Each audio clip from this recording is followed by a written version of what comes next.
God. Thank you for your protection, care, and concern in our lives. As we listen to your word, help us to understand the things and help us to understand the Holy Spirit in a better way, Father. Enlighten us, enrich us, and renew our hearts, Father, to learn more about you. I ask everything in the mighty name of Jesus Christ. Amen. Amen. So நம்ம இன்னைக்கு எல்லாரும் சந்தோஷமா இருக்கீங்களா? எல்லாருமே சந்தோஷமா இருக்கீங்களா? Okay. So நம்ம இன்னைக்கு எல்லாரும் ஹோலி ஸ்பிரிட்டை பற்றி படிக்க போகிறோம். So we are going to learn about holy spirit this morning. இந்த காலை வேளையில கூட பரிசுத்த ஆவியானவரை குறித்து நாம் கற்றுக்கொள்ள போகிறோம். So I have a question. Who is the holy spirit? எனக்கு ஒரு கேள்வி இருக்கிறது. பரிசுத்த ஆவியானவர் யார்? God. Okay. Any other answer? தேட்டரவாளன். Yeah. Okay. Yeah, that's true. பரிசுத்த ஆவியானவர் காட், நம்மளோட தேட்டரவாளன். ஸோ பரிசுத்த ஆவியானவர் நம்மளோட லைஃப்பில் எவ்வளோ இம்பார்ட்டன்ட்டு நம்ம பார்க்க போகிறோம். ஸோ இன்றைக்கி நம்ம பார்க்கும்போது நான் சில பிரதர்ஸை வந்து நம்ம சர்ச்சில் இன்வைட் பண்ணும்போது சில வேறு பெந்தேகோஸ் சர்ச் அப்படியிலேருந்து தான் வருவாங்க. So some brothers came to the church and they said like, in your church some fire is missing. சில பேர் நம்ம சபைக்கு வரும்போது சொல்லுவாங்க, இன்னைக்கு உங்களோட சபையில ஒரு அனல் இல்லையே அப்படினு சொல்லுவாங்க. So the fire means they are assuming that like speaking in tongues, like அந்நிய பாஷை பேசுறது, தீர்க்க தரிசனம் இது பண்றது, அந்த கைத்தட்டி ஆவியில நிரம்பி ஜெபிக்கிறது, அந்த சத்தம் போட்டு இது பண்றது. அப்போ அதுதான் they are assuming that that's the fire. அவங்க நினைக்கிறது அதான், அந்நிய பாஷை பேசுறதோ தீர்க்கதரிசன வரங்களை சொல்றதோ உற்சாகப்பட்டு துள்ளி குதிக்கிறதோ அதுதான் இன்னைக்கு வந்து அனலா இருக்கும் அப்படி நினைச்சிட்டு இருக்காங்க. So we can learn from the Bible who is the Holy Spirit. So வேதத்திலிருந்து கற்றுக்கொள்வோம் பரிசுத்த ஆவியானவர் யார் அப்படின்றத வேதத்திலிருந்து நாம் கற்றுக்கொள்வோம். So first look into one scripture like in Genesis chapter 1 verse 1 and 2. ஆதியாகமம் 1ஆம் அதிகாரம் 1-2 வசனங்கள். ஆதியாகமம் 1:1-2. ஆதியிலே தேவன் வானத்தையும் பூமியையும் சிருஷ்டித்தார். பூமியானது ஒழுங்கின்மையும் வெறுமையுமாய் இருந்தது. ஆழத்தின் மேல் இருள் இருந்தது. தேவ ஆவியானவர் ஜலத்தின் மேல் அசைவாடி கொண்டிருந்தார். So here the first mentioning of the Holy Spirit is the account of creation in the very beginning of the Bible. So முதலாவதாகவே பரிசுத்த ஆவியானவர் குறித்து இந்த உலகம் சிருஷ்டிக்கப்பட்ட நேரத்திலே சொல்லப்பட்டிருக்கிறது. So it says like in the beginning when God created the heavens and the earth. So அந்த வானத்தையும் பூமியையும் உண்டாக்கும் போதே ஆதியிலே அப்படிங்கிற விஷயம் சொல்லப்பட்டிருக்கிறது. So the spirit of the God was hovering over the waters. So தேவனுடைய ஆவியானவர் ஆழத்தின் மேல் அசைவாடி கொண்டிருந்தார் அப்படினு சொல்லப்பட்டது.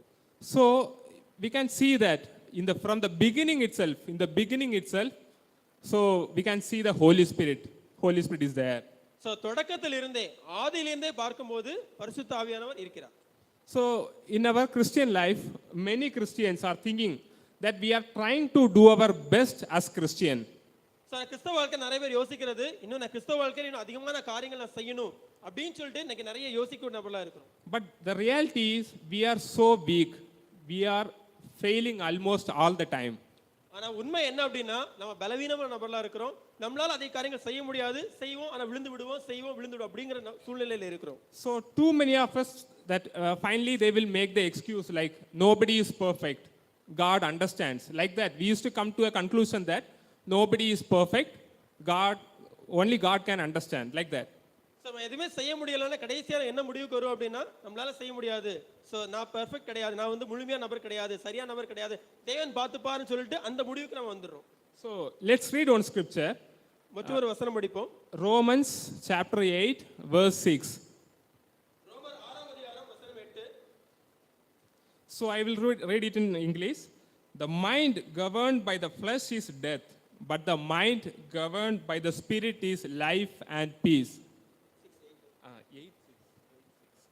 Romans 8ஆம் அதிகாரம் வசனம் 6. மாம்ச சிந்தை மரணம், ஆவியின் சிந்தையோ ஜீவனும் சமாதானமுமாம். So clearly we can see that when the mind was governed by the flesh, the result was sin. மாம்சத்தோட சிந்தை இன்னைக்கு சேரும்போது அங்க பாவமும் மரணமும் தான் இருக்குது. So the wages of, we all know that the wages of sin is death. நமக்கு தெரியும் பாவத்தின் சம்பளம் மரணம் என்பது நமக்கு தெரியும். So flesh only leads us to sin. So மாம்ச சிந்தையானது நம்மளை பாவத்திற்குள்ளாக மட்டும்தான் நீ கொண்டு செல்லும். The desires of the flesh are only corrupted.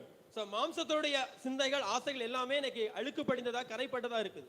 So we can see the Bible talks more about heart, mind and soul. சரி, வேதம் நிறைய நான் பார்க்கிறோம் இருதயத்தை குறிச்சும் இன்னைக்கு மனதை குறிச்சும் இன்னைக்கு ஆவியை குறிச்சும் சொல்லக்கூடியதா இருக்குது. Because our thinking leads into actions. ஏன்னா நம்முடைய யோசனைகள் தான் இன்னைக்கு செயல்முறைக்குள்ளாக இன்னைக்கு வருகிறதா இருக்கிறது. So when we are led by the flesh, it will result into, like we can see in Galatians chapter 6, chapter 5:19, the sinful, the acts of the flesh are written in there. So கலாத்தியர் அதிகாரம் கலாத்தியர் 5:19 படிச்சோம் அப்படின்னா மாம்ச சிந்தையானது என்னென்ன காரியங்களை வெளிப்படுத்தும் அப்படிங்கிற விஷயத்தை வந்து கலாத்தியர் புத்தகத்தில் நம்ம பார்க்க முடியும். ஸோ நம்ம கிளியராக நம்ம பார்க்கும்போது நம்ம மைண்டை இன்னைக்கு ரெண்டு இதுதான் நம்ம லீட் ஆகும். So first thing they used to call like the act of flesh. So முதலாவது நீங்க இந்த மாம்சம் என்ன செயல்முறைப்படுத்துங்கிற விஷயம். So there are only two ways to live.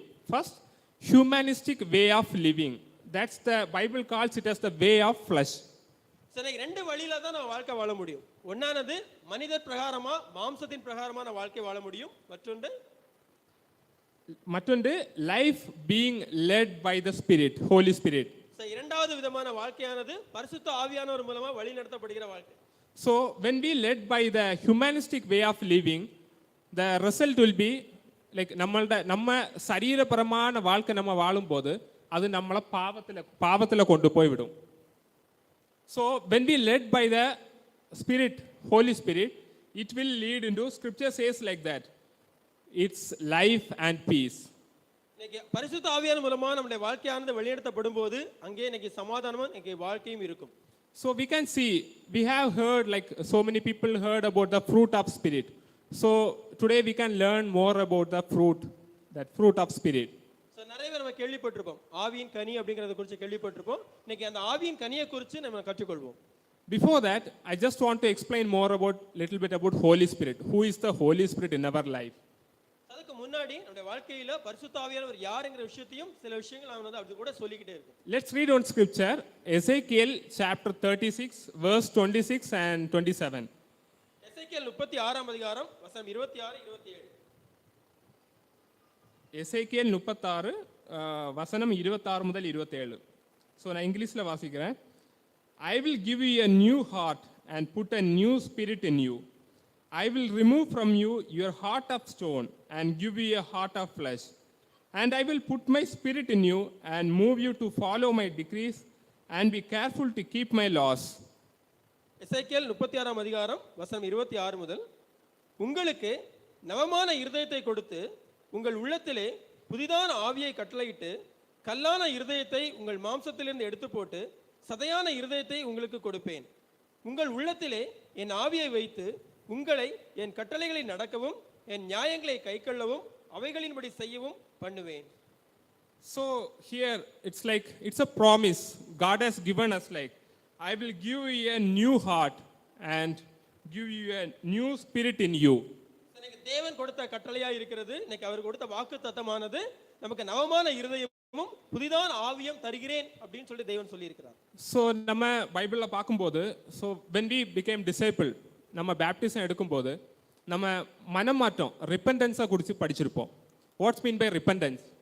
இன்னைக்கு சீஷனா மாறும்போது மனம் திரும்புதல் குறித்து கற்றுக்கொண்டு இருப்போம். ஸோ மனம் திரும்புதல் அப்படி என்றால் என்ன?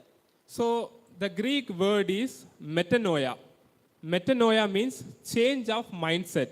We have to change our mindset. If you want to follow Christ, we have to change our mindset. It's our shift of our mindset. So இன்னைக்கு மனம் திரும்புதல் பார்க்கும்போது கிரேக்க பாஷையிலே மெட்டனோயா என்று சொல்வார்கள். ஸோ மெட்டனோயா என்பதற்கு அர்த்தம் நம்முடைய மனதை நாம் திருப்ப வேண்டும், மனம் திருப்ப வேண்டும். So our mind has to change.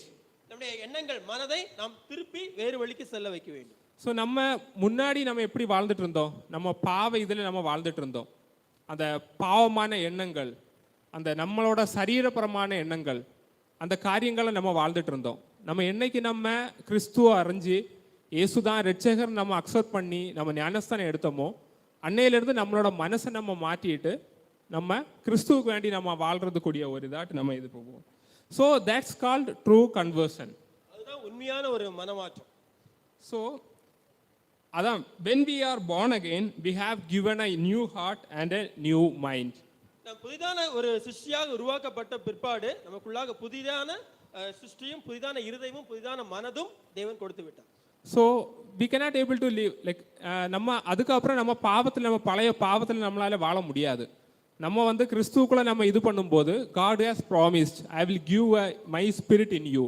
அப்போ கடவுளோட ஸ்பிரிட் நமக்குள்ள வரும்போது நமக்குள்ள ஒரு நல்ல ஒரு மனமாற்றம் இருக்கும்.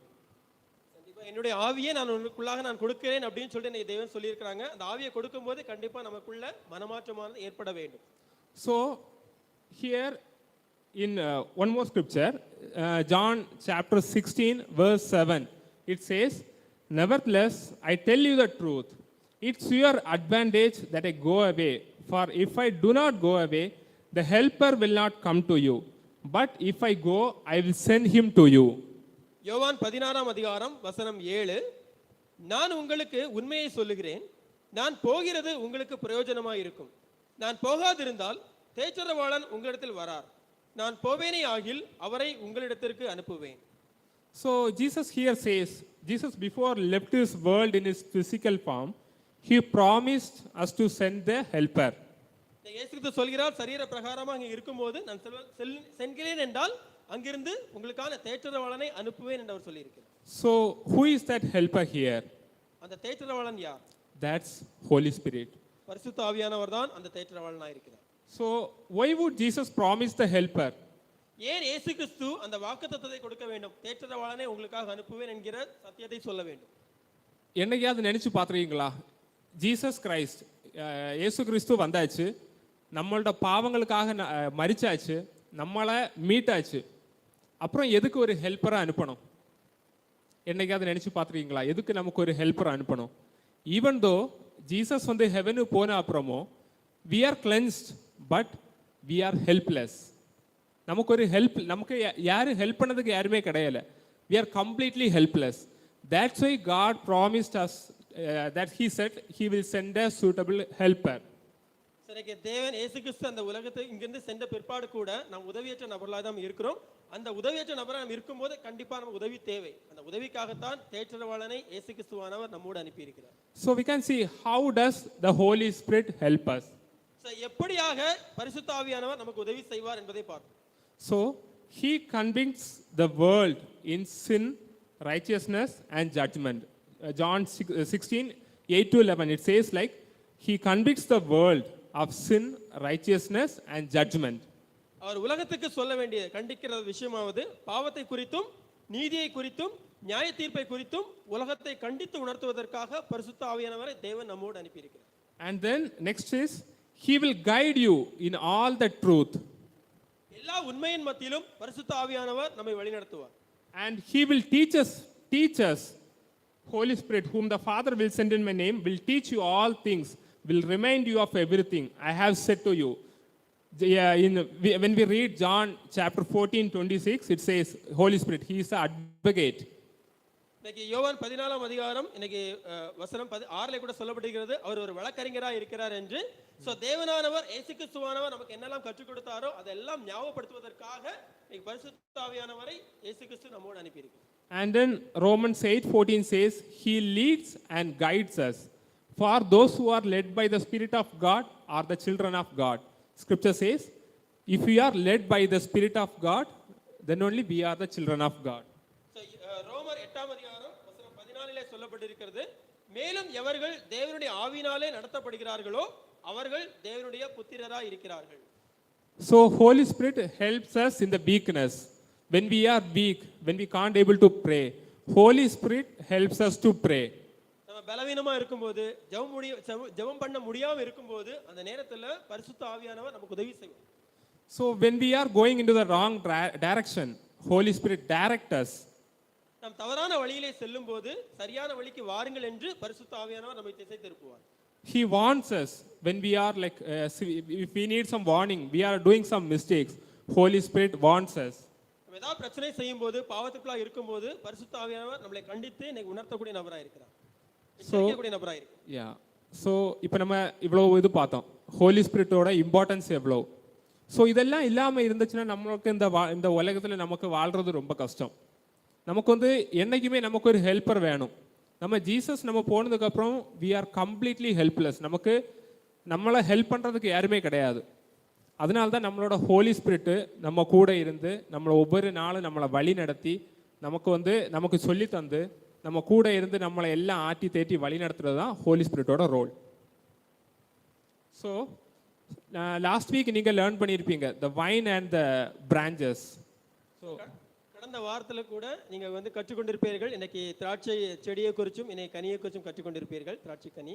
So let's read one more time John 15 verse 1 to 8. மறுபடியும் நாம் கற்றுக்கொள்வோம். யோவான் 15ஆம் அதிகாரம் வசனம் 1 முதல் 8 நாம் எடுத்துக்கொள்வோம். யோவான் 15 வசனம் 1 முதல் 8. நான் மெய்யான திராட்சை செடி, என் பிதா திராட்சை தோட்டக்காரர். என்னில் கனி கொடாது இருக்கிற கொடி எதுவோ அதை அவர் அறுத்து போடுகிறார். கனி கொடுக்கிற கொடி எதுவோ அது அதிக கனிகளை கொடுக்கும்படி அதை சுத்தம் பண்ணுகிறார். நான் உங்களுக்கு சொன்ன உபதேசத்தினாலே நீங்கள் இப்பொழுதே சுத்தமாய் இருக்கிறீர்கள். என்னில் நிலைத்திருங்கள், நானும் உங்களில் நிலைத்திருப்பேன். கொடியானது திராட்சை செடியில் நிலைத்திராவிட்டால் அது தானாய் கனி கொடுக்க மாட்டாதது போல நீங்களும் என்னில் நிலைத்திராவிட்டால் கனி கொடுக்க மாட்டீர்கள்.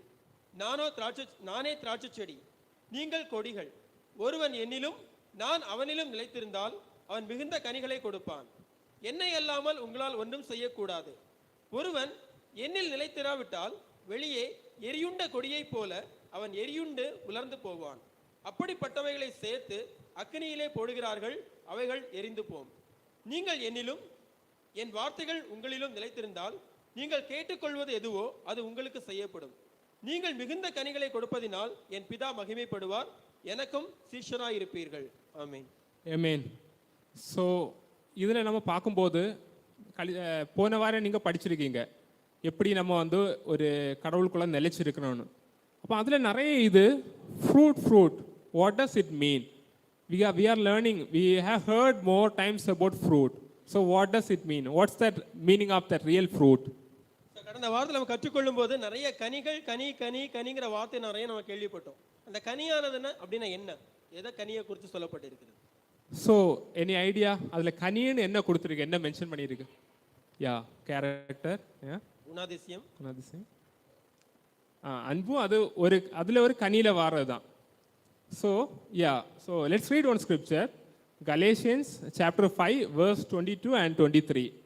கலாத்தியர் 5ஆம் அதிகாரம் வசனம் 22 23 எடுத்துக்கொள்வோம். கலாத்தியர் 5 22 23. ஆவியின் கனியோ அன்பு, சந்தோஷம், சமாதானம், நீடிய பொறுமை, தயவு, நற்குணம், விசுவாசம், சாந்தம், இச்சை அடக்கம். இப்படிப்பட்டவைகளுக்கு விரோதமான பிரமாணம் ஒன்றுமில்லை.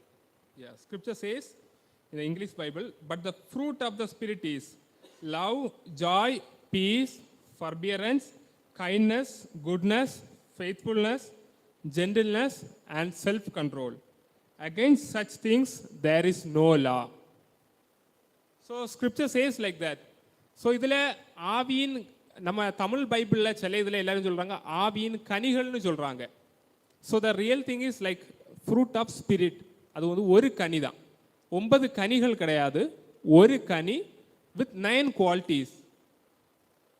ஆவியின் கனிகள் என்பது கிடையாது, ஆவியின் கனி மட்டும்தான். அந்த கனியில இருக்கக்கூடிய 9 விஷயங்கள் தான் அந்த கனிக்குள்ளாக இருக்கக்கூடிய விஷயங்கள் அது இருக்கு. ஸோ சில ஃப்ரூட்ஸ் நம்ம பார்க்கும்போது தெரியும், சில ஃப்ரூட்ஸ் வந்து சாப்பிடும்போது கொஞ்சம் கசப்பாக இருக்கும், கொஞ்சம் இனிப்பாக இருக்கும், ஒரு 3-4 டேஸ்ட் வந்து சேர்ந்து ஒரு ஃப்ரூட்டில் இருக்கும்.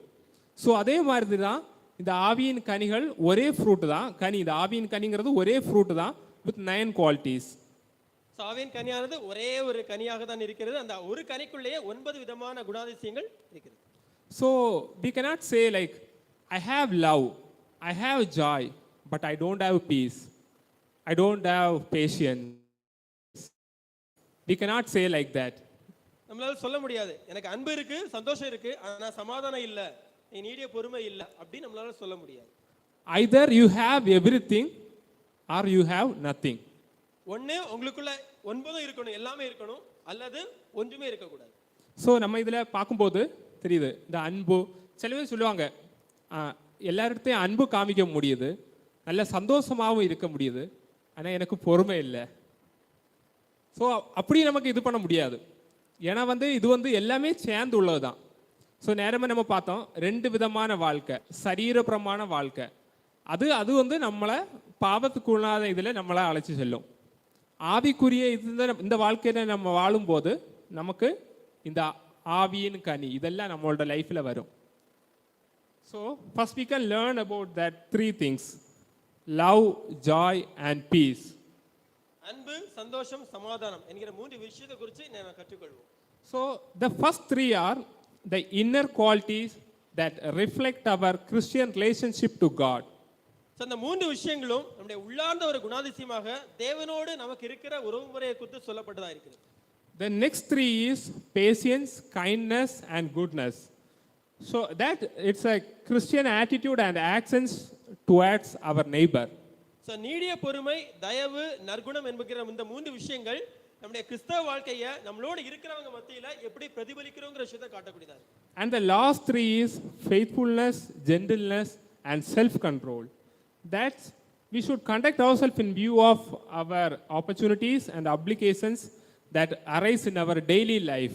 So விசுவாசம், சாந்தம், இச்சையடக்கமானது அது தனிப்பட்ட நம்முடைய வாழ்க்கையிலே கொடுக்கப்படுகிற வாய்ப்பையும் நமக்கான உள்ளாத விஷயங்களை எப்படி நாம் செயல்படுத்துகிறோம் என்கிற விஷயத்தை காண்பிக்கிறது. So in every case, Jesus is the supreme example of each of this fruit. Jesus is the complete example. Because when we see இந்த ஒவ்வொரு விஷயங்களையும் பார்க்கும்போது இது எல்லாத்துக்குமே முழுமையான ஒரு உதாரணம் என்றால் இயேசு கிறிஸ்து மட்டும்தான். இயேசு கிறிஸ்து மட்டும்தான் முழுமையான உதாரணமா இதற்குள்ளாக நம்ம ஒப்பிட்டு பார்க்க முடியும். Because we have seen the complete quality in Jesus Christ only. ஏன்னா இயேசு கிறிஸ்து கிட்ட மட்டும்தான் இந்த 9 விஷயங்களும் முழுமையா நம்மளால பார்க்க முடியும். So first we can learn about love. What's mean by love? முதலாவது அன்புனா என்ன அப்படிங்கிற விஷயத்தை நம்ம கற்றுக்கொள்வோம். So let's read on scripture. 1 John chapter 4 scripture 7. 1 John முதலாவது யோவான் 1 யோவான் அதிகாரம் 4 வசனம் 7.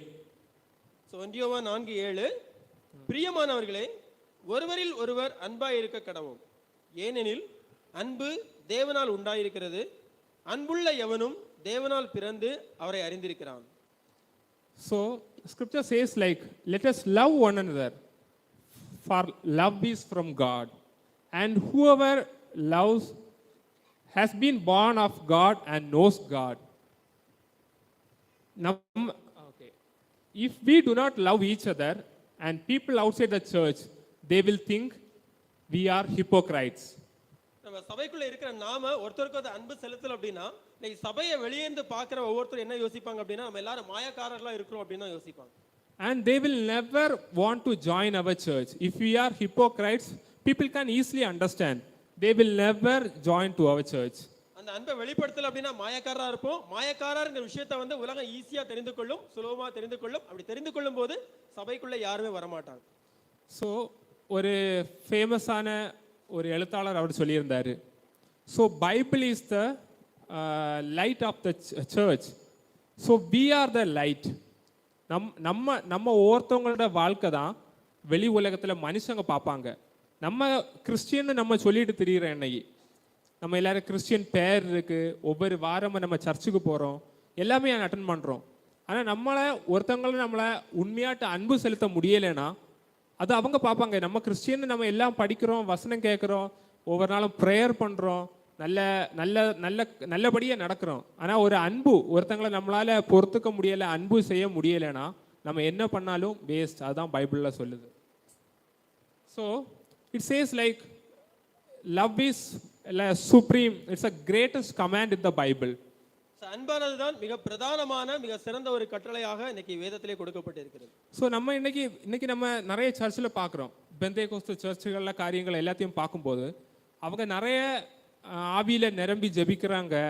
அப்புறம் தேர் ஆல்சோ ஸ்பீக்கிங் இன் டங்ஸ், தீர்க்க தரிசனம் எல்லாம் சொல்கிறது, எல்லாமே எல்லாம் இது இருக்குது. ஆனால் நமக்கு முக்கியமான கட்டளை, ஒருத்தங்க பரிசுத்த ஆவியால் நிரப்பப்பட்டிருக்காங்கன்னா அவங்க முழுமையாட்டு ஒரு அன்பாட்டு இருப்பாங்க. So let's read one scripture. அந்த அன்பை பற்றி உள்ள ஒன்று பார்ப்போம். 1 Corinthians சாப்டர் 13 நம்ம 1 முதல்ல இருந்து படிப்போம். 1 கொரிந்தியர் 13ஆம் அதிகாரத்தை எடுத்துக்கொள்வோம். 1 கொரிந்தியர் 13ஆம் அதிகாரம் வசனம் 1 நாம் பார்ப்போம். நான் மனுஷர் பாஷைகளையும் தூதர் பாஷைகளையும் பேசினாலும் அன்பு எனக்கு இராவிட்டால் சத்தமிடுகிற வெண்கலம் போலவும் ஓசையிடுகிற கைத்தாளம் போலவும் இருப்பேன். நான் தீர்க்க தரிசன வரத்தை உடையவனாய் இருந்து சகல ரகசியங்களையும் சகல அறிவையும் அறிந்தாலும் மலைகளை பேர்க்கத்தக்கதாக சகல விசுவாசம் உள்ளவர்களாய் இருந்தாலும் அன்பு எனக்கு இராவிட்டால் நான் ஒன்றுமில்லை. எனக்கு உண்டான யாவற்றையும் நான் அன்னதானம் பண்ணினாலும் என் சரீரத்தை சுட்டரிக்கப்படுவதற்கு கொடுத்தாலும் அன்பு எனக்கு இராவிட்டால் எனக்கு பிரயோஜனம் ஒன்றுமில்லை. அன்பு நீடிய சாந்தமும் தயவும் உள்ளது. அன்புக்கு பொறாமை இல்லை.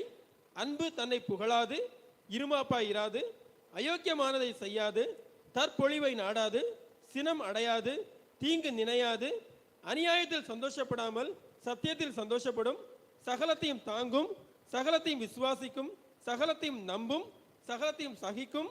அன்பு ஒரு காலம் ஒழியாது. தீர்க்க தரிசனங்கள் ஆனாலும் ஒளிந்து போம், அந்நிய பாஷைகள் ஆனாலும் ஒளிந்து போம், அறிவானாலும் ஒளிந்து போம். நம்முடைய அறிவு குறைவுள்ளது, நாம் தீர்க்க தரிசனம் சொல்லுதலும் குறைவுள்ளது. நிறைவானது வரும்போது குறைவானது ஒளிந்து போம்.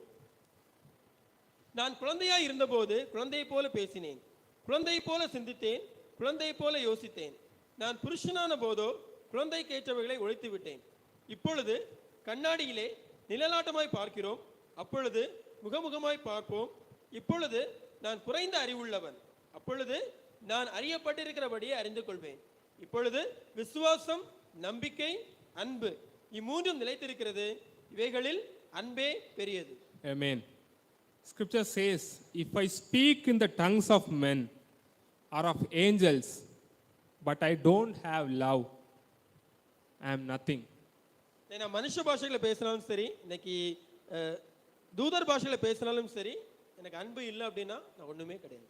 If I have the gift of prophecy and can fathom all mysteries and all knowledge, but if I don't have love, I am nothing.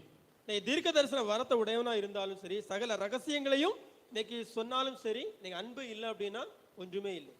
If I have a faith that can move mountains, but do not have love, I am nothing.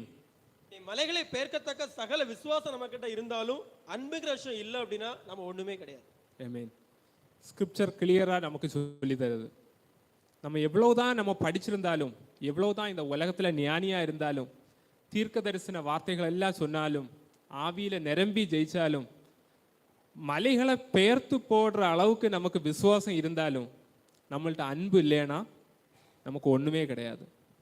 அப்போ இன்னைக்கு ஒரு கிறிஸ்தவன் எப்படிப்பட்ட கிறிஸ்தவன் நம்ம பார்க்க முடியும்னா, அன்பா இருந்தா நம்ம எல்லாருக்கும் எப்படி நினைப்போம், ஒரு ஹோலி ஸ்பிரிட்டான மனுஷன் எப்படி இருப்பான். பெந்தேகோஸ் எல்லா புற சபைகளில் இதுதான் இது பண்றாங்க, ஆவியில நிறைஞ்சு ஜெபிக்கிறது எல்லாம் இது பண்றது. அது வரங்கள், தட்ஸ் அ கிஃப்ட். அது கிஃப்ட் ஆஃப் காட். ஆனால் இது எல்லாருக்கும் கொடுக்கப்பட்டுள்ளது. இந்த ஆவியின் கனி எல்லாருக்கும் கொடுக்கப்பட்டிருக்கு. நம்ம கிறிஸ்துவ விசுவாசிச்சு, இயேசு கிறிஸ்து தான் ஆண்டவர் மெய்யான தெய்வம்னு நம்ம விசுவாசிச்சு ஞானஸ்தானம் எடுத்தவங்க எல்லாருக்குள்ளேயும் இது நமக்கு இருக்கு. அது நமக்கு முக்கியமான ஒரு அன்பு. இந்த 13வது அதிகாரம் 13வது வசனம் சொல்லுது, 1 கொரிந்தியர் 13:13. And now these three remain, faith, hope and love, but the greatest of these is love. இப்பொழுது விசுவாசம், நம்பிக்கை, அன்பு இம்மூன்றும் நிலைத்திருக்கிறது, இவைகளில் அன்பே பெரியது. So scripture says like that, love is the greatest commandment. அன்பில்லாதவன் தேவனை அறியான்னு பைபிள்ல இருக்கு. So also Bible says, love your enemies and those who do not love in return. So உங்களை திருப்பி அன்பு செலுத்தாதவங்களையும் உங்களுடைய எதிரிகளையும் நீங்கள் நேசிக்க வேண்டும் என்கிற விஷயம் வேதத்திலே சொல்லப்பட்டிருக்கிறது. நம்மளை இன்னைக்கு உலகத்துல பார்க்கும்போது நம்மளை நேசிக்கவங்களை நமக்கு நேசிக்கிறதுக்கு ஈஸியா இருக்கும். நம்மள்ட்ட அன்பா இருக்கிறவங்கள்ட்ட நமக்கு அன்பா இருக்கிறதுக்கு ரொம்ப ஈஸி. அது நம்ம மட்டும் இல்லை, கடவுளை கிறிஸ்துவை அறியாத மக்கள் கூட அதை செய்கிறாங்க. ஈவன் நம்ம என்னை பார்க்கும்போது புற ஜாதிகள் கூட, கடவுளை அறியாத மக்கள் கூட அவங்களுக்கு நேசிக்கவங்களுக்கு நேசிக்கிறது ஈஸி. ஆனால் நமக்கு கிறிஸ்து நமக்கு தந்த கட்டளை, நம்மளை துன்புறுத்துறதுக்காகவும் Those who are curse you, Jesus says we have to pray for them. உங்களை சபிக்கிறவர்களுக்காகவும் என்ன பண்ணுங்க, நீங்க ஜெபம் செய்யுங்க அப்படிங்கிற விஷயத்தை இயேசு சொல்லியிருக்கு. நம்மளை துன்புறுத்துவதற்காகவும் நம்ம வேண்ட சொல்லியிருக்கு, அவங்களையும் அன்பு செய்ய சொல்லியிருக்கு. நம்ம இன்னைக்கு யோசிச்சு பார்ப்போம், இன்னைக்கு நம்ம எவ்வளவோ வசனங்கள் படிக்கிறோம், எவ்வளவோ தியானிக்கிறோம், நம்ம எவ்வளோ உலக அறிவு, நம்ம இன்னைக்கு எல்லாம் இந்த உலகத்தில் இவ்வளோ டெக்னாலஜி வளர்ந்துருக்கு, இவ்வளோ எஜுகேஷன், எல்லா காரியங்களும் நம்ம இது பண்ணுறோம். ஆனால் நமக்கு அன்பு இல்லாமல் இருந்துச்சுன்னா நம்ம இன்னைக்கு அந்த அன்பாக இருக்கிறோமா? சக மனுஷங்கள் எடுத்து சரி, நம்ம கூட வேலை செய்கிறவங்களா இருக்கட்டும், வீட்டில் இருக்கவங்களா இருக்கட்டும், கணவன் மனைவியாக இருக்கட்டும், மாமியார் மருமகளாக இருக்கட்டும், அதே ஒரு நல்ல ஒரு உள்ளத்தோட, நல்ல ஒரு முழு உள்ளத்தோட நம்மளால் அன்பு செலுத்த முடியுதா? அதை நம்ம யோசிச்சு பார்ப்போம். So the second quality of the fruit is joy. So இரண்டாவது விஷயம் இன்னைக்கு சந்தோஷம். So joy is used 70 times in the New Testament. So சந்தோஷம் என்கிற விஷயம் இன்னைக்கு 70 முறை 70 முறை சொல்லப்பட்டிருக்கிறது வேதத்தில். So it can also be translated as cheerfulness, calm, gladness and joyfulness. So இன்னும் கூட இன்னைக்கு தயவாகவும் சரி, சாந்தமாகவும் சரி, இன்னைக்கு மன மகிழ்ச்சியோடும் இன்னைக்கு உற்சாகத்தோடும் இருப்பதை குறித்தும் நீங்க சொல்லப்பட்டது. It's not an experience that comes from favorable circumstances. அன்பு என்கிற இந்த விஷயமான சந்தோஷம் என்கிற விஷயமானது ஏதோ ஒரு சூழ்நிலைக்கு ஏற்ற பிரகாரமாக ஒரு அனுபவமாக வருவது கிடையாது. Or it's not a human emotion that makes someone feel happy or good.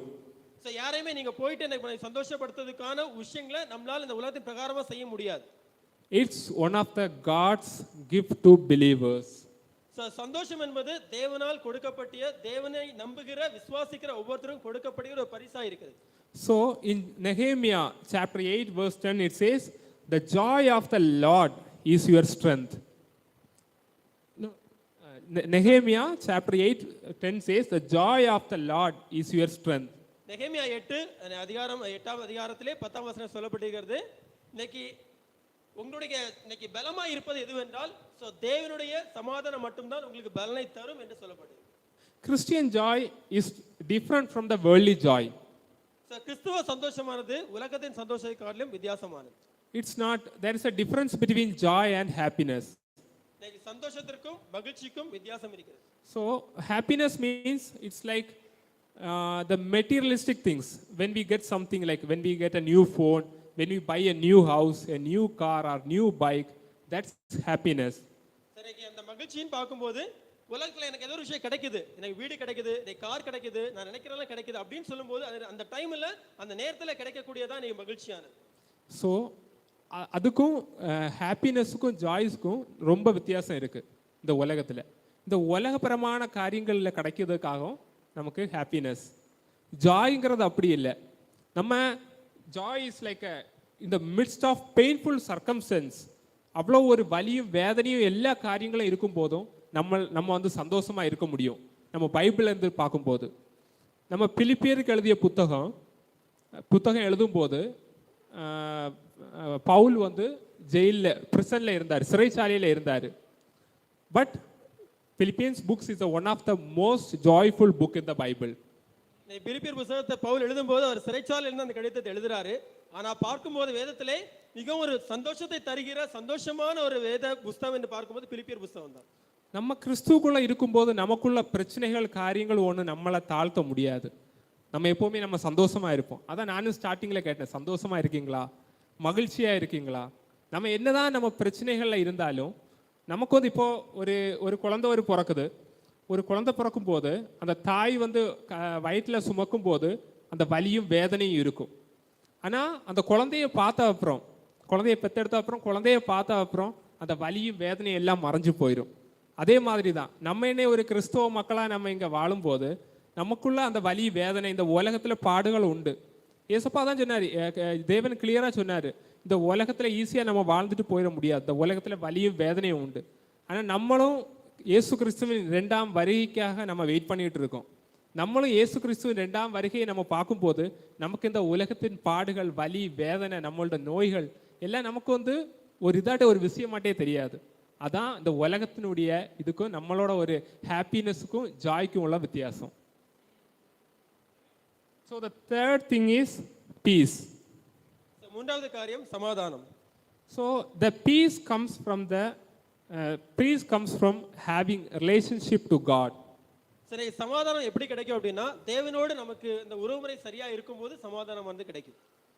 And spiritual peace has no relationship to circumstances. ஆத்மீக சமாதானம் அந்த சூழ்நிலைக்கு ஏற்ற பிரகாரமா தேவனோடு இருக்கிற உறவுமுறையின் மீது வருகிறது. A Christian can have peace not because they are unaware of or unfeeling about bad circumstance about them. சரி, கிறிஸ்தவத்தின் கிடைக்கிற சமாதானமானது நீங்க வலியில இருக்கிறேன், வேதனையில இருக்கிறேன், அதனால நீங்க சமாதானம் இல்ல அப்படிங்கிற சூழ்நிலைக்குள்ள நான் சொல்ல முடியாத ஒரு விஷயம் தான் நீங்க சமாதானம். So in the Bible it's like in Philippians chapter 4 verse 6 to 9 Paul wrote that do not be anxious about anything but in everything by prayer and supplication with thanksgiving let your request be made known to God and the peace of God will surpasses all understanding will guard your heart and your minds in Christ Jesus. Philippians chapter 4 6 to 9. பிலிப்பியர் 4ஆம் அதிகாரம் வசனம் 6 முதல் 9.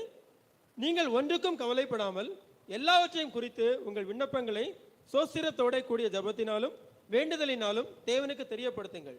அப்பொழுது எல்லா புத்திக்கும் மேலான தேவ சமாதானம் உங்கள் இருதயங்களையும் உங்கள் சிந்தனைகளையும் கிறிஸ்து இயேசுவுக்குள்ளாக காத்துக்கொள்ளும். Amen. So, yeah, it's like Paul is saying like, do not be anxious about everything. நம்ம எதை குறித்து நம்ம எப்போவுமே நம்ம கவலைப்பட்டுட்டு இருக்கக்கூடாது. நம்மளை ஸ்தோத்திரத்தோடு கூட நம்ம எப்போவுமே நம்ம வந்து ஜெபம் பண்ணக்கூடியவங்களாக இருக்கணும். நம்ம வந்து எதை குறித்து நமக்கு இந்த உலகத்தில் எவ்வளோ கவலைகள் பாடுகள் எல்லாம் இருந்தாலும் நம்ம அதை குறித்து நம்ம சோர்ந்து போகாமல் மனம் தளர்ந்து போகாத நம்ம வந்து எப்போவுமே நம்ம ஜெபிக்கக்கூடிய ஜெப வீரனாட் நம்ம இருக்கணும். எல்லா கவலைகளையும் நம்ம கடவுள்கிட்ட எடுத்துகிட்டு போகணும். அதான் 1 பேதுருல சொல்லியிருக்கு, cast all our anxieties on him he cares for us. தேவன் நம்மளை விசாரிக்கிறபடியால் நம்மளோட எல்லா கவலைகளையும் நம்ம அவர்கிட்ட நம்ம விட்டு கொடுங்க. கவலைகளையும் நம்ம விட்டு கொடுத்துட்டோனாலே நமக்குள்ள பீஸ் வந்துடும்.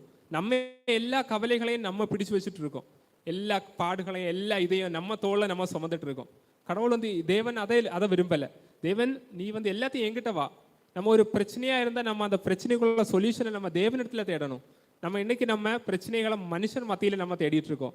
அதான் நம்ம பாரமாட்டு உள்ள நம்ம எப்போவுமே பாரமாட்டு இருக்கக்கூடிய காரணம் அதுதான். ஸோ இதில் 4வது குவாலிட்டி பேஷியன்ஸ். 4வது விஷயம் நீடிய பொறுமை. So patience is trusting in God's plan and timing. So நீடிய பொறுமை என்பது தேவனுடைய திட்டத்தையும் தேவனுடைய நமக்காக வைத்திருக்க நேரத்தையும் நம்புவது. So scripture Proverbs chapter 3 verse 5 and 6 says, trust in the Lord with all your heart and do not lean on your own understanding. In all your ways acknowledge him and he will direct your paths. That takes patience to trust in the God. நீதிமொழிகள் 3ஆம் அதிகாரம் வசனம் 5 6 உன் சுய புத்தியின் மேல் சாயாமல் உன் முழு இருதயத்தோடும் கர்த்தரில் நம்பிக்கையாயிருந்து உன் வழிகளில் எல்லாம் அவரை நினைத்துக்கொள், அப்பொழுது அவரின் பாதைகளை செவ்வைப்படுத்துவார். So the patience, that's also translated as long suffering. எனக்கு இந்த பொறுமையானது கூட இன்னைக்கு பாடுகளை அனுபவிக்கக்கூடிய விஷயமாக சொல்லப்பட்டிருக்கிறது. So நீடிய பொறுமை. Yeah, it says like in Psalms 86:15, God himself is slow to anger and he expects his children to be the same. சங்கீதம் 86:15. 86:15 ஆனாலும் ஆண்டவரே நீர் மன உருக்கமும் இரக்கமும் நீடிய பொறுமையும் பூரண கிருபையும் சத்தியம் உள்ள தேவன். அப்ப கடவுளே அவ்வளவு பொறுமையா இருக்காங்க. அப்ப கடவுளும் அதே தான் நம்மள்ட்ட எதிர்பார்க்குறாங்க. நம்ம இவ்வளவுதான் பாவம் செய்தாலும் எல்லா இது செய்தாலும் கடவுள் தண்டிக்கிறதுக்கு ஒரு டைம் ஒரு செகண்ட் வேண்டாம். நான் கடவுள் எவ்வளவு பொறுமையா இருக்காங்க. நம்மளும் அப்படிதான். நம்மளோட சொந்த சகோதர சகோதரிகள் நமக்கு எதிராட்டு இது பண்ணும் போதும் நமக்கு அந்த பொறுமை வேணும். இன்னைக்கு பல பேர்கிட்ட அந்த பொறுமை கிடையாது. நம்ம பொறுமையாக இருந்தாலே நிறைய விஷயங்கள் நமக்கு வந்து சாதகமாட்ட அமையும். நம்மளோட பொறுமை இல்லாத காரணத்தால் தான் இன்னைக்கு ஒருபாடு பிரச்சனைகளும் காரியங்களும் இந்த உலகத்தில் பார்க்கும்போதும் போர் காரியங்கள் எல்லாம் வந்து ஒரு பொறுமை இல்லை. அதுவும் நமக்கு வந்து நம்ம பைபிளில் சொல்லியிருக்கு, and he expects his children to be the same. அதே மாதிரி தான் நம்மகிட்டே எதிர்பார்க்குறாங்க தேவன். It's because of God's merciful patience that he fosters Christ's second coming. Yeah. So நம்மளும் அதே மாதிரி கடவுளுக்கு வேண்டி நம்ம காத்திருக்கிறதுனால நமக்குள்ளேயும் ஒரு பொறுமை உள்ள ஒரு ஜீவிதம் நமக்குள்ளே இருக்கணும். The next thing is kindness. அடுத்த காரியமானது தயவு. Kindness towards those who treat you unkindly. யாரெல்லாம் உங்களை தயவு இல்லாம நடத்துறாங்களோ இன்னைக்கு அவங்க மத்தியில் என்ன பண்ணி ஆகணும், நீ தயவை காட்டக்கூடிய நபரா இருக்க வேண்டும். So the next is goodness towards those who have been intentionally insensitive to you.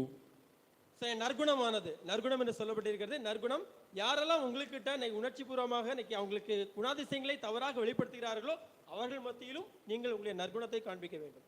Then the next quality is gentleness. Gentleness, or it's also called meekness. சாந்தமா இருப்பது என்பது சொல்லப்பட்டிருக்கிறது. So gentleness or meekness is another fruit of the spirit that he gives us in the Christ. So சாந்தம் என்பது கூட இன்னைக்கு இயேசு கிறிஸ்துவினால் தேவனால் கொடுக்கப்பட்ட ஒரு கனியாய் இருக்கிறது. It pleases Jesus when we imitate Jesus. I know that gentleness is sometimes seen as weakness. இந்த உலகத்தில் பார்க்கும்போது gentleness is sometimes meekness. Meekness is sometimes people consider that as weak. We are weak person. That's a weakness. நீ உலகம் எப்படி பார்க்கும் அப்படின்னா, நீ சாந்தமா இருந்தோம் அப்படின்னா இவன் பலவீனமான மனுஷனா இருக்கிறான், என்னால எதுவுமே முடியாதுன்னு சொல்லிட்டு எனக்கு பலவீனமான ஒரு மனுஷனா தான் நீ சாந்தம் இருக்கிற குணத்தை வந்து உலகம் பார்க்குது. But scripture says it's not a sign of weakness. It's the fruit of the Holy Spirit. ஆனா இன்னைக்கு வேதம் சொல்லுகிறது அது தேவனுடைய ஆவியின் கனியா இருக்கிறது. சாந்தம் என்கிற விஷயம் தேவனால் கொடுக்கப்பட்ட ஆவியின் கனி என்பதை நாம் மறக்க கூடாது. So the final thing is self control. கடைசியாக இச்சை அடக்கம். So you remember God warns us against the sin of the flesh in things like sexual sins, outburst of anger, envying, drunkenness, all these sinful things. மாம்சத்தின் கிரியைகள் வந்து வெளியரங்கமா இருக்குன்னு சொல்லி விபச்சாரம், வேசித்தனம், அசுத்தம், காம விகாரம், விக்கிரகாராதனை அப்படின்னு சொல்லி நிறைய விஷயங்கள் சரீர பிரகாரமாக வெளிப்படுத்துகிற ஒவ்வொரு விஷயமும் இன்னைக்கு ஆவின் கனிக்கு விரோதமான விஷயமா இருக்குன்னு சொல்லப்பட்டிருக்கு. Now the Holy Spirit tells us one of the fruits he produces in our life is the ability to restrain ourselves. நம்முடைய வாழ்க்கையை சரியான விஷயமா கொண்டு போகணுங்கிறதுக்காக இன்னைக்கு பரிசுத்த ஆவியானவர் அந்த கனிகளை பின்பற்றணுங்கிறதுக்காக நமக்கு சொல்லக்கூடிய நபராக இருக்கிறார். So we are no longer slaves to anything. Uncleanness is not our God. Our belly is not our God. Drink is not our God. God is our God.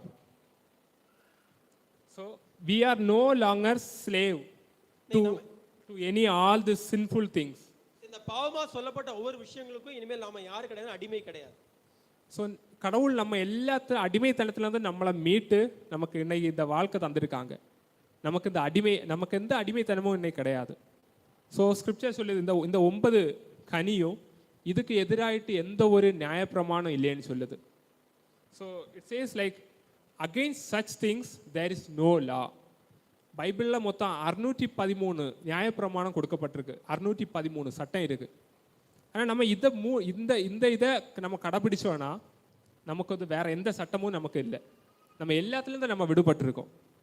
ஆனால் இது ஒரு மனுஷனாட்டு செய்ய முடியாத காரியம். So it's humanly impossible. We cannot able to produce that.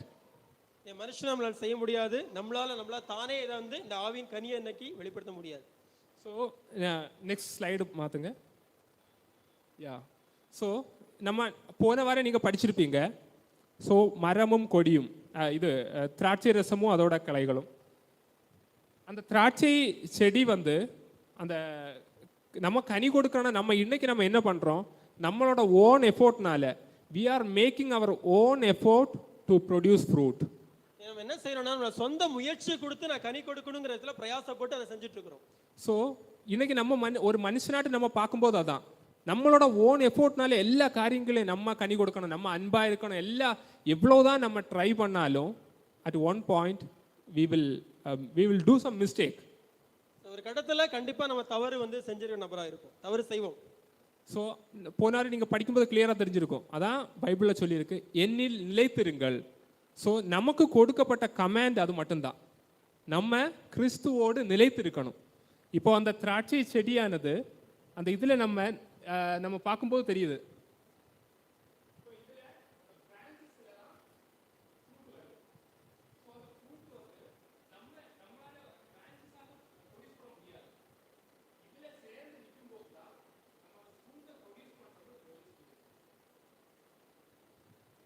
பரிசுத்த ஆவியானவர் தான் நமக்கு அந்த ஃப்ரூட்டை ப்ரொடியூஸ் பண்ணுறது. நம்மளால நம்ம எவ்வளோதான் நம்ம எஃபோர்ட் இட்டாலும் நம்மளால இது பண்ண முடியாது. நமக்கு கொடுக்கப்பட்ட கட்டளை வந்து கடவுளுக்குள்ளே நிலைத்திருங்கள், அவ்வளோதான். ஸோ உங்களுக்கு தெரியும், ஒரு மரத்துலனா ஒரு மரம் நிற்குதுன்னா அதோட கிளைகளுக்கு வந்து எந்த இதுவும் கிடையாது. அந்த கனிகளை தாங்கி நிற்கக்கூடிய இது மட்டும்தான் அந்த கிளையோட ரோல். அந்த கனியெல்லாம் தரக்கூடியது வேர்ல இருந்து தான். வேர்ல இருந்து அதுக்கு தேவையான ஊட்டச்சத்து, தண்ணி எல்லாம் உறிஞ்சாதான் அந்த மரம் வந்து கனி கொடுக்க முடியும். அப்போ அதே மாதிரி தான் அந்த வேலையை செய்வது இன்னைக்கு நமக்கு பரிசுத்த ஆவியானவர். அந்த பரிசுத்த ஆவியானவர் தான் அந்த வேலையை செய்வாங்க.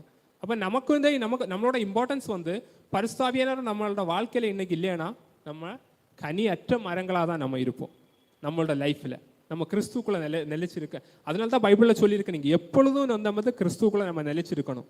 அப்போ தான் நம்ம நல்ல கனி கொடுக்குற மரங்களாக நம்ம இருக்க முடியும். நம்ம இன்னைக்கு ஒரு மரத்தை வச்சு நம்ம பார்க்கும்போது அந்த மரம் நல்ல மரமா கெட்ட மரமானு பார்க்கும்போது அந்த கனியை வச்சு தான் நமக்கு சொல்ல முடியும் இந்த மரம் நல்ல மரமா கெட்ட மரமானு. So yeah, I will conclude here. Christ said, it's as we are attached to him as the vine that we bear spiritual fruit. Indeed, he told us that he chose us and appointed us to bear fruit in him.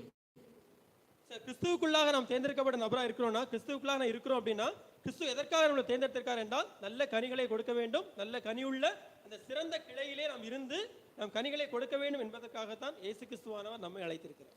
The more we love Christ, the more fruits we will produce.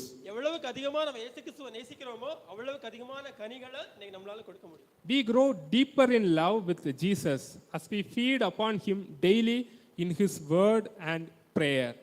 நீங்க ஜெபத்திலையும் நீங்க வேதவசனத்தையும் ஒவ்வொரு நாளும் அவருக்குள்ள தரித்திருந்தோம் அப்படின்னா அவருடைய அன்பிலும் இன்னும் அதிகமா நம்ம என்ன பண்ணுவோம்னா தரித்திருக்க நபரா இருக்கும். அதோட நோக்கம் ரெண்டு தான். ஒன்னாவது, பிதா நம்மள மகிமைப்படுவாரு. நம்ம மிகுந்த கனிகளை பைபிளில் சொல்லியிருக்கு, நம்ம நிலைச்சிருந்தா நம்ம சாதா கனி கொடுப்போம் இல்லை, யூ வில் பேர் மச் ஃப்ரூட். மிகுந்த கனிகளை நம்ம கொடுப்போம் அதில் நிலைச்சிருந்தோன்னா. அதில் ரெண்டு விஷயம். ஒன்றாவது, பிதா நம்மில் மகிமைப்படுவார். இன்னொன்று, நம்ம இயேசு கிறிஸ்துவுக்கு நம்ம சாட்சிகளாக இருப்போம். உலகம் அறிஞ்சு கொள்ளும் நம்ம இயேசு கிறிஸ்துவின் சீசர்கள்னு.